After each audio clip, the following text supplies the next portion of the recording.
Welcome everybody, Magnus here. I'm in my studio and I'm going to talk about the Blackmagic Cinema Camera 6K full frame and compare it to the Canon R5, specifically the RAW modes and basically the recording modes on what I like to edit in post. What actually works out better, especially if I want to get still frames or just recording video on each of the cameras. If you're new to this channel, definitely consider subscribing. I like to talk about cameras in terms for video, not so much pictures, but in this video, I'm gonna actually mention what it's like to edit these files and try to output a photo and which one I like better. Now, I've done this type of video before in the past.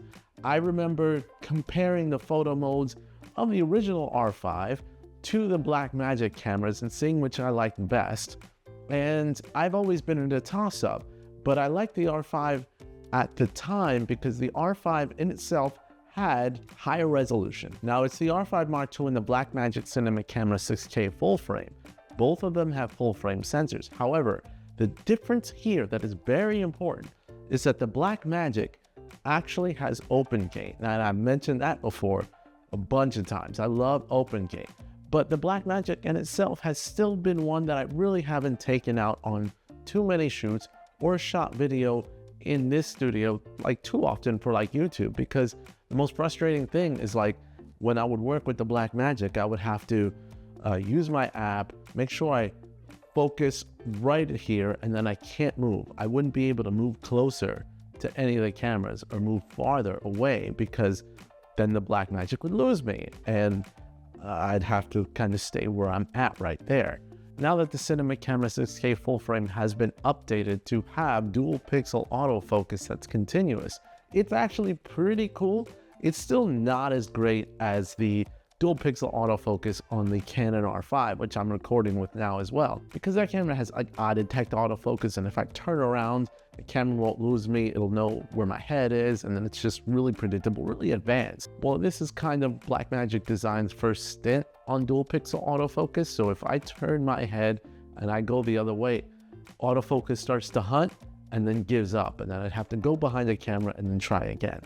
But just showing my face, it's gonna keep me up with me just fine. Once again, I close up, follows me, I go far, and it only works best with native lenses. So I'm using a 15mm f1.8 and a 24-70 f2.8 on the Canon R5, both recording in RAW. Enough of those specs. What do I think and how do I compare when you edit photos from this room that I took from stills of pretty much standing here, and I go to edit? Now, taking you back to the editing portion, one of the things that I absolutely loved about the Blackmagic is that not only can you scrub the files easily, but because I've got open gate, there's more top and bottom space that I'm able to get off of the sensor because I'm using the full sensor, whereas with the R5, I'm not. I'd have to crop in to get like a traditional 3x2 photo cutout, where this is like I'm using the full frame and I've got that whole look. So I get a lot more out of the lens that I would normally get when using the R5. The other thing about the R5 though is it's got a higher resolution, so that's an advantage. So even though it's cropped in, it's still getting more pixels in that smaller portion than you get off the Blackmagic Cinema Camera 6K. But even that, a 24 megapixel sensor is going to give you some good looking shots at a good high definition, and that's what you're getting with the Blackmagic.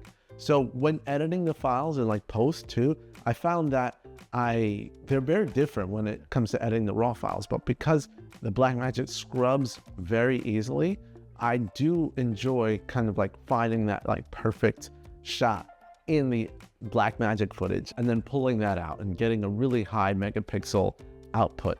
Though I'm always going to get a higher resolution when I output over 30 megapixels, even if I cut it in 3x2 on the Canon R5. Though because it crops into the sensor as much as it does, it kind of stinks because you do not get the full advantage of the full frame. It's almost kind of coming closer to APS-C size that you're able to cut out. Now, I will say that I do appreciate the colors and the look from the Canon in itself, but Blackmagic's no slouch either, so that's pretty good. And all in all, when it comes to editing the files, Blackmagic is just easier, and that's why I was trying to do this comparison for another reason too, because I shoot a lot of videos in here in a lot of skits from like TikTok and whatever. And one of the major problems why I switched to the R5 and would just turn it sideways was because I wanted the autofocus to track me. However, the Blackmagic in itself and its quality is great too, and I didn't want to lose that ability to use it.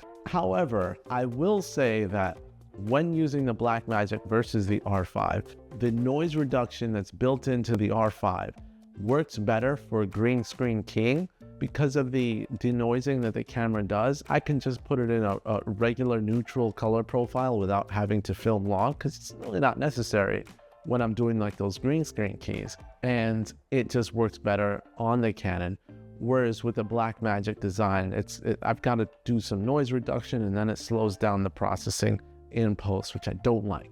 Anyway, long story short, my point is I am going to give the Blackmagic another chance because of the dual pixel autofocus and the fact that I can do vertical videos as well as horizontal videos and process them a lot quicker. Whereas with the R5, you know, I got to turn the camera and then do that, and that's kind of annoying. But anyway, let me know what you guys think. What would you use in this type of scenario?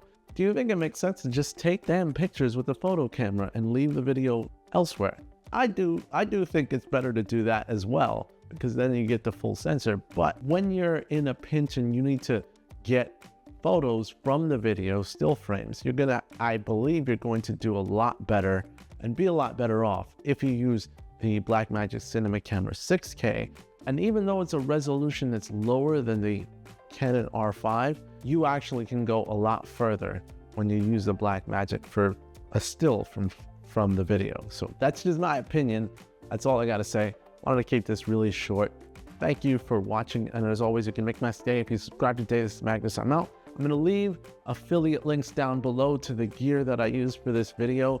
Purchasing anything off of those links won't cost you anything extra, but they definitely do help out this channel. So thank you. See you later. Bye-bye.